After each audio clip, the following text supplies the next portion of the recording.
Hello and नमस्ते सबैको channel अर्थमा तपाईहरुको च्यानल अर्थमा जहाँ चाहिँ हामी इकोनोमिक्सलाई चाहिँ कन्सेप्चुअली भिजुअली सजिलो तरिकाले बुझ्नेछौँ घोकेर हैन। अघिल्लो पालि एडम स्मिथ भयो, अब टक्कलाले अल्फ्रेड मार्शलकोमा जान्छौँ। एडम स्मिथको यदि बुझेको छ भने अल्फ्रेड मार्शलको केही पनि छैन, किनभने अल्फ्रेड मार्शलले हाम्रो एडम स्मिथको क्रिटिसाइज गरेका हुन्, त्यही भएर त्यो गाह्रो भएन। हामीले एडम स्मिथको बुझ्यो भने अल्फ्रेड मार्शल एकदम सजिलो हो। अब यहाँ पनि 5 मा छाउने क्वेशन हो, यो कस्तै यहाँ पनि 5 मा छाउने क्वेशन हो हैन, 5 मा छाउने क्वेशन हो यहाँबाट नि। अब हाम्रो सुरुमा अब यदि हामीले यो वेलफेयर डेफिनेसनलाई बुझ्न छ भने चाहिँ तिमीहरूले यो कुरालाई बुझ्नुपर्ने हुन्छ है राम्रोसँग। के भने भन्दाखेरि चाहिँ म्यान फर्स्ट। एडम र वेलफेयर यो एडम स्मिथ र अल्फ्रेड मार्शलको बीचमा फरक के छ भन्दाखेरि एडम स्मिथले चाहिँ यो मान्छे छ नि, यो मान्छे र धन, मान्छेलाई चाहिँ सुरुमा उले चाहिँ सेकेन्डमा राखे हैन, सेकेन्डमा राखे भने धनलाई चाहिँ उनले फर्स्टमा राखे। तर अल्फ्रेड मार्शलले के गरे भन्दाखेरि चाहिँ उनले चाहिँ मान्छेलाई पहिला राखे, त्यसपछि चाहिँ धनलाई चाहिँ सेकेन्डमा राखे। उनको अनुसार हैन, उनको अनुसार चाहिँ wealth is for human but human is not for wealth. मैले अघिल्लो पालि नै भनेको छु हैन, यो चाहिँ चिपकाइदियो एकदम इफेक्टिभ हुन्छ हैन। सो नेक्स्टमा जाम हामी। अब वेल्थ इज सेन्ट्रल, यसको अर्थ एडम स्मिथको डेफिनेसनमा चाहिँ वेल्थ चाहिँ सेन्ट्रल थियो उसको डेफिनेसनमा, तर मार्शलमा चाहिँ ह्युमनको लागि हैन, ह्युमनलाई चाहिँ कसरी राम्रो सर्भिस दिने, ह्युमनको गुड क्वालिटी सर्भिस चाहिँ ह्युमनलाई चाहिँ विकास गर्ने अनि ह्युमनको वेलफेयर, ह्युमनको चाहिँ राम्रोको लागि चाहिँ उनको चाहिँ इकोनोमिक्सको मेन डेफिनेसन चाहिँ उसको ह्युमन वेलफेयर छ, उसको चाहिँ वेल्थ सेन्ट्रल छ। यतिकै छुट्यो नि त हैन। अब मार्शलले चाहिँ के इम्प्रुभ गरे, मार्शलले त्यति केही पनि इम्प्रुभ गरेन। मार्शलले चाहिँ यो जुन फोकस थियो नि, फोकस वेल्थलाई, यो वेल्थमा भएको फोकसलाई चाहिँ उसले चाहिँ यो ह्युमन वेलफेयरमा साट दिए, त्यति गरे हुन् है उसले। Next slide. अब यसमा चाहिँ हाम्रो very short question long question आउने चान्सेस छ। अनि मेन कुरो कम्प्यारिजन विथ एडम स्मिथ भनेर सोध्न सक्ने चान्सेस अलिकति छ क्या हैन, किनकि एडम स्मिथ र यसको लिङ्क अप छ, त्यही भएर सोध्न सक्ने चान्सेस छ। यो भिडियो पछि चाहिँ म प्रमिस गर्छु कि मार्शलको डेफिनेसन फिचर क्रिटिसिजम चाहिँ एकदम क्लियर हुनेछ है तिमीहरूले। भिडियो चाहिँ अन्त्यसम्म हेर। Let's go to next slide. अब उनी चाहिँ के हो भन्दाखेरि चाहिँ ब्रिटिस इकोनोमिस्ट, मतलब कि ब्रिटिसको चाहिँ एउटा इकोनोमिस्ट हो, फेमस नियो क्लासिकल इकोनोमिस्ट। अब तिमीहरूले के याद गर्नु पर्यो भन्दाखेरि यिनीहरूले याद नगरे पनि भयो, मतलब भएन हैन, यिनीहरूले याद नगरे पनि भयो कहाँको इकोनोमिस्ट हो, तर यो लेखेको बुक चाहिँ एकदम इम्पोर्टेन्ट हुन्छ है, किनकि तीनटै डेफिनेसनमा तीनटा थरीको बुक छ। अघिल्लो पालि an inquiry into the nature and causes of wealth of nation थियो भने यसमा प्रिन्सिपल अफ इकोनोमिक्स छ। यसलाई चिट लग हैन, डाटा हैन, साँच्ची हो। यदि बिर्सिन्छ भने चिट लग, किनकि यो सबैभन्दा राम्रो इम्प्रेसन पार्नको लागि यो बुकहरू लेख्नै पर्छ बुक। अनि अर्को कुरा भनेको कति सालमा पब्लिस भयो। अब यो त कन्सेप्चुअल हो फ्रम, अब एडम स्मिथले वेल्थमा फोकस गरेका थिए भने उनले चाहिँ वेल्थलाई चाहिँ ह्युमन वेलफेयरमा साट, यति फरक हो। अब नेक्स्ट, अब मार्शलको एउटा core question, what is the use of wealth? वेल्थको काम के? यो पैसाको काम के यदि यसले चाहिँ ह्युमन लाइफलाई इम्प्रुभ गरेन भने? मान्छे, मैले यो धेरैचोटि मैले दिएँ हैन, मान्छे र पैसा भयो हैन, मान्छे चाहिँ पैसाको लागि हैन, यो कन्सेप्ट त एडम स्मिथले दिए हुन्। पैसा चाहिँ मान्छेको वेलफेयरको लागि हो है, त्यही भएर मान्छेको स्टडी चाहिँ एकदम इम्पोर्टेन्ट हुन्छ है। मनीको पनि छ, तर मान्छे चाहिँ एकदम ह्युमन वेलफेयर चाहिँ सबभन्दा फर्स्ट प्रायोरिटी हुनुपर्ने हुन्छ। अब उनको डेफिनेसन अनुसार चाहिँ अब यस्तो, अब जो मान्छे यो इकोनोमिस्टहरूले दिएको डेफिनेसनहरूलाई चाहिँ हैन आफूले यसरी मिलाएर लेख्न मिल्दैन, यसलाई त साँच्चै नै चिटै लग है, किनकि अब यदि झुक्किन्छ नि त हैन। अब यसमा यसरी मिलाउने कुरा हुँदैन। Economics is the study of mankind in the ordinary business of life. यदि झुक्किन्छ भने चिट लग, सिम्पली हो। अब यहाँ म्यानकाइन्ड भनेको ह्युमन बिङ्स भनेको मान्छेहरू, अरू केही होइन, ह्युमन बिङ्स। अब यसलाई अब अल्फ्रेड मार्शलले दिएको डेफिनेसनलाई जे हो त्यही नै लेख्नुपर्ने हुन्छ हैन, हामीले यसरी पढाइ सुढाइ गर्न मिल्दैन। अर्डिनरी बिजनेस अफ लाइफ भनेको चाहिँ दिनदिनै हुने अब हाम्रो मिडल नर्मल फ्यामिलीहरूको कस्तो दिनचर्या हुन्छ जस्तै दिनदिनै भएको अर्निङ दिनदिनै खर्च हुन्छ नि त सेभिङ कन्ज्युमिङ त्यही अर्डिनरी बिजनेस अफ लाइफ मतलब कि दिनदिनै मान्छेहरूको व्यवहारको स्टडी होइन त्यही हो। अब मार्सलले के भन्छन् भन्दाखेरि चाहिँ इकोनोमीले के स्टडी गर्छ भन्दाखेरि चाहिँ मान्छेहरूले कसरी कमाउँछन् मान्छेहरूले कसरी स्पेन्ड गर्छन् वेल्थ चाहिँ कसरी युज हुन्छ अनि यो वेलफेयरलाई चाहिँ मान्छेको वेलफेयरलाई चाहिँ कसरी इम्प्रुभ गर्न सकिन्छ। वेल्थ भनेको चाहिँ एउटा मिन हो मतलब एउटा साधन हो जस्तै म यहाँ भएँ होइन म यहाँ भएँ ठिक छ अब मलाई जानु छ कहाँ भन्दाखेरि चाहिँ यहाँ जानु छ है यो ठाउँमा जानु छ अब यहाँ एउटा गाडी आयो बाइक आयो होइन मानौँ यो बाइक हो यो बाइक भनेको चाहिँ के हो भन्दाखेरि चाहिँ मलाई यो ठाउँसम्म पुगाउनको लागि चाहिँ मिन्स हो होइन मतलब कि सहयोग गर्छ यसले चाहिँ है त्यस्तै हो वेल्थ भनेको नि एउटा मिन्स हो ह्युमन वेलफेयर भनेको चाहिँ मेन गोल हो म यहाँ जानु चाहिँ मेन गोल हो म यहाँ जान त हिँडेर पनि जान सक्छु तर यसले चाहिँ के गर्छ भने सहयोग गर्यो यति हो वेल्थको काम भनेको यो अल्टिमेट गोल चाहिँ होइन है अल्टिमेट गोल भनेको ह्युमन वेलफेयर हो। अब रियल लाइफ इक्जाम्पल हामी किन कमाउँछौँ पैसा हामी पैसा किन कमाउँछौँ फुड खानाको लागि होइन एजुकेसनको लागि राम्रो हेल्थको लागि सेल्टरको लागि फ्यामिली सपोर्टको लागि फ्यामिलीलाई सपोर्ट गर्नको लागि बेटर लाइफको लागि। अब मार्सलले के भनेका छन् भन्दाखेरि चाहिँ मार्सलले चाहिँ इकोनोमिक्सले वेल्थको स्टडी गर्छ किनभने वेल्थले ह्युमन वेलफेयरमा असर पुर्याउँछ। अब पैसा छैन भने राम्रो एजुकेसन त हुन्न भन्न त मिल्दैन तर त्यति अलिक इफेक्टिभ एजुकेसन पाउन गाह्रो पर्छ है धेरै गाह्रो हुन्छ। हेल्थ पैसा छैन भने न्युट्रिसनहरू पाउँदैन होइन सेल्टरहरू पाउँदैन डिजिजहरू लाग्छ खाना पाउँदैन मालन्युट्रिसनहरू डिजिजहरूले असर गर्छ। त्यही भएर मार्सलले भन्छन् इकोनोमिक्सले वेल्थको स्टडी गर्नुपर्ने हुन्छ ह्युमन वेलफेयरलाई इम्प्रुभ गर्नलाई है बुझ्यो नि। नेक्स्ट अब एडम स्मिथको डेफिनेसन चाहिँ वेल्थ सेन्ट्रल छ भने उनको डेफिनेसन चाहिँ ह्युमन वेलफेयरको सेन्ट्रल छ। अब उनको यो अहिलेसम्म दिएको मैले कन्सेप्ट हो अब चाहिँ मेन कुरा चाहिँ 5 मार्क्स आउने चाहिँ तिमीहरूको यहाँ छ है। अब यसलाई चाहिँ म यसलाई चाहिँ अब जे गरेँ त्यो पोइन्टहरू चाहिँ याद हुनु पऱ्यो अरूलाई चाहिँ म एक्सप्लेन गरिदिइहाल्छु है त। ल let's go. First feature primary importance to mankind man first wealth second यति भनाइले चाहिँ यो पोइन्टलाई कम्प्लिट हुन्छ। अनि मैले कति लाइन लेख्नुपर्छ भनेर एटलिस्ट 5 लाइन चाहिँ लेखेँ है हरेक पोइन्टको चाहिँ 5 लाइन लेख।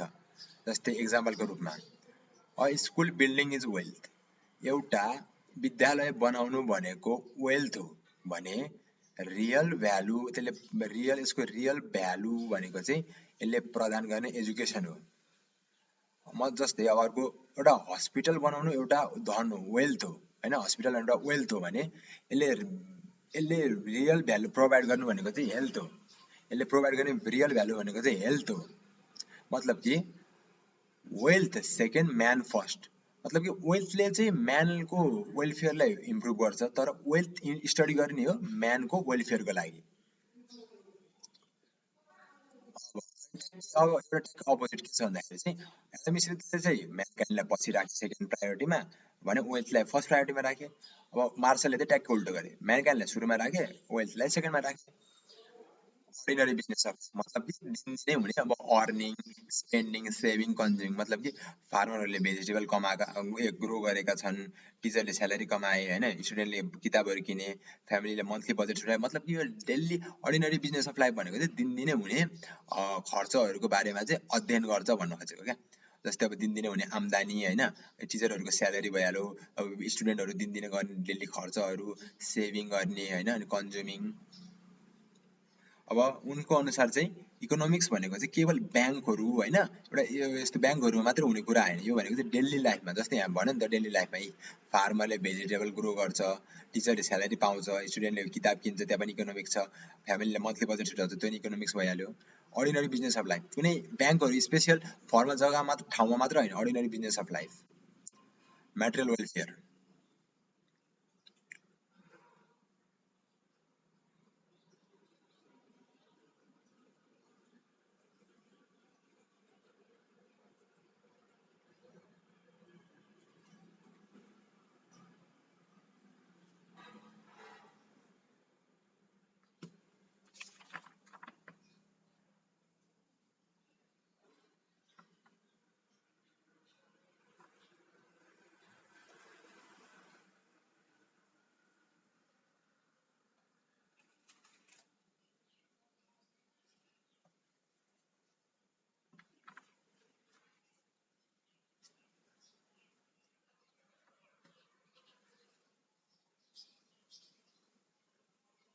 र उनले के भनेका छन् थर्ड पोइन्टमा चाहिँ म्याटेरियल वेलफेयर, मतलब कि अब यो एडम स्मिथले पनि म्याटेरियलको कुरा गरेको थियो नि त, उनले पनि म्याटेरियल वेलफेयरको बारेमा कुरा गरेर, मतलब कि जुन चाहिँ अब फिजिकल एक्जिस्टेन्स हुन्छ नि, अब जसलाई हामी हेर्न सक्छौँ छुन सक्छौँ, तिनीहरूले चाहिँ वेलफेयर क्रिएट गर्छ। जस्तै फुडले मान्छेको हङ्गरलाई सेटिस्फाई गर्छ, क्लोथ्सले चाहिँ हाम्रो अब हामीलाई चाहिँ प्रोटेक्सन गर्छ, हाउसले चाहिँ हामीलाई बस्ने ठाउँ दिन्छ, बुक्सले चाहिँ नलेज एजुकेसन दिन्छ भने मेडिसिनले चाहिँ हामीलाई गुड हेल्थ दिन्छ। अब मतलब फुडले मतलब कि यो म्याटेरियल यस्तो म्याटेरियलको चाहिँ अध्ययन गर्छ होइन, मतलब कि यता चाहिँ नन म्याटेरियल होइन सर्भिसहरूको कुरा पनि उनले पनि भनेका छैनन्। यस्तो म्याटेरियलको अध्ययन गर्छ जसले चाहिँ ह्युमनको वेलफेयरलाई इम्प्रुभ गर्छ होइन। अर्को उनले भनेका छन् economics as a social science, मतलब इकोनोमिक्सले चाहिँ त्यस्तो मान्छेहरू मात्र अध्ययन गर्छ जुन चाहिँ सोसाइटीमा बस्छ होइन। अब जो मान्छेहरू सोसाइटी बाहेक बस्दैन, सोसाइटीमा बस्दैन, जस्तै साधुहरू होइन, साधु सन्तहरू भयो नि, उनीहरूको बारेमा चाहिँ यसले अध्ययन गर्दैन। नेक्स्टमा छ नर्मेटिभ इकोनोमिक्स। अब हाम्रो पोलिटिकल इकोनोमिक्स नर्मेटिभ इकोनोमिक्स हुन्छ, हाम्रो नेक्स्ट भिडियोमा आउने छ। नर्मेटिभ इकोनोमिक्स भनेको के हो भन्दाखेरि चाहिँ के गर्नुपर्छ, वेलफेयरको लागि के ठिक हुन्छ, मतलब कि म यत्तिकै एक लाइनमा भनिदिन्छु। नर्मेटिभ भनेको चाहिँ सजेसन दिनु हो क्या, सजेसन दिनु हो भने चाहिँ पोजिटिभ भनेको चाहिँ फ्याक्ट्सहरूमा चाहिँ आधारित रहनु, मतलब कि यो भयो होइन। अब यसमा चाहिँ सजेसनमा चाहिँ यस्तो हुनुपर्छ यस्तो हुनुपर्छ भन्ने कुरा हो। जस्तै गभर्मेन्ट सुड रिड्युस पोभर्टी, यो भनेको नर्मेटिभ हो, घटाउनुपर्छ। Inflation should be control, education should be affordable, यो सब सजेसन भयो, फ्याक्ट भएन नि त। त्यही भएर नर्मेटिभ इकोनोमिक्समा चाहिँ बेस छ उसको अनुसार चाहिँ। अब उसको यसो रिक्याप गरौँ। म्यानलाई प्राइमरी इम्पोर्टेन्स दिएका छन्, life ordinary business of life, मतलब कि day to day activities of मान्छेहरूको चाहिँ अध्ययन गरिन्छ। म्याटेरियल वेलफेयर, अब जो कुरा म्याटेरियल जसले त वेलफेयर दिन्छ नि तीहरूको अध्ययन गर्छ।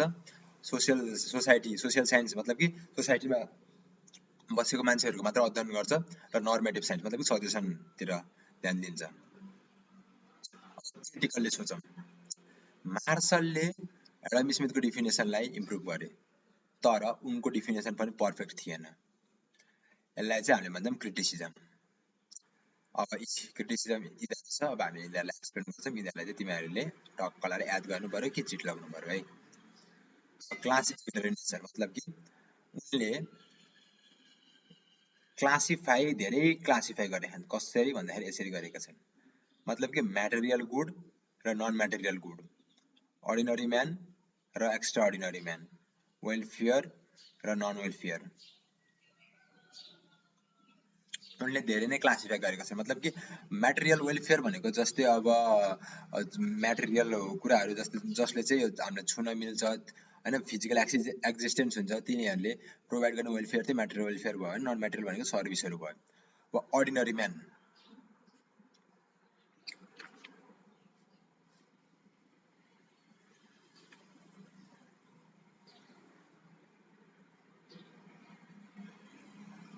अब मान्छेहरूलाई पनि उनले अर्डिनरी र एक्स्ट्रा अर्डिनरीमा कन्भर्ट गरेका छन्, डिभाइड गरेका छन्। अर्डिनरी भनेको जसले चाहिँ डे टु डे एक्टिभिटिज गर्छन् अनि इकोनोमिक्समा इन्भल्भ हुन्छन्, र एक्स्ट्रा अर्डिनरी भनेको जुन चाहिँ इन्भल्भ हुँदैन, जस्तै साधु सन्तहरू।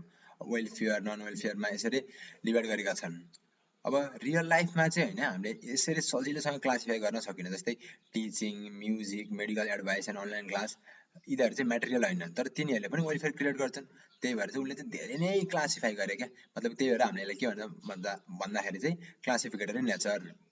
अरू छ रेस्ट्रिक्टेड स्कोप, मार्सलले पनि केमा मात्र फोकस गरे भन्दाखेरि चाहिँ म्याटेरियल वेलफेयर, एडम स्मिथ जस्तै। तर सर्भिस, टिचर सर्भिस, डक्टरको सर्भिस, लोयरको सर्भिस, ट्रान्सपोर्ट सर्भिसहरूलाई चाहिँ उनले पनि इग्नोर गरेका छन्। त्यही भएर चाहिँ हाम्रो रेस्ट्रिक्टेड स्कोप अथवा न्यारो स्कोप भनेर नै हामीले भन्न सक्छौँ एडम स्मिथको जस्तै। वेलफेयर इज अनक्लियर, उनले के भनेका छन् भन्दाखेरि चाहिँ अब त्यस्तो कुराहरू चाहिँ लाई चाहिँ फोकस गर्नुपर्ने हुन्छ जसले चाहिँ मान्छेलाई चाहिँ खुस राख्छ होइन, सेटिस्फ्याक्सन दिन्छ, जुन चाहिँ मान्छेको लागि चाहिँ राम्रो हुन्छ। अब उनले यहाँ चाहिँ एउटा कुरा केही क्लियर भएको छैन भने चाहिँ सेटिस्फ्याक्सन चाहिँ वेलफेयरसँग इक्वल टु हुँदैन। जस्तै कि मान्छेहरू चुरोट खाएर सेटिस्फाई हुन्छन्, कोही मान्छेहरू रक्सी खाएर सेटिस्फाई हुन्छन्, तर यसले ह्युमन वेलफेयर गरेन है। एक्जाम्पलको रूपमा something may satisfy a person but harm health or society, जस्तै smoking may satisfy but harms health, gambling may excite people but destroy income, luxury spending may satisfy but reduce saving. यस्तो भयो होइन, ठिक छ। Next, economics is positive science. अब positive भन्दा नि positive पनि नभनौँ, अब यहाँ पोजिटिभ साइन्स लेखेको रहेछु होइन, मिक्स हुनुपर्छ क्या। इकोनोमिक्स भनेको चाहिँ मिक्स हुनुपर्ने हुन्छ। मिक्स मतलब कि फ्याक्ट्स पनि हुनु पर्यो, पोजिटिभ पनि हुनु पर्यो, नर्मेटिभ पनि हुनु पर्यो। केवल पोजिटिभ मात्र हुनु भएर नि भएन, पोजिटिभ र नर्मेटिभ दुइटै चाहिन्छ इकोनोमिक्सलाई बेटर हुनको लागि चाहिँ है। सुरुमा पोजिटिभ चाहिन्छ, त्यसपछि नर्मेटिभ चाहिन्छ है।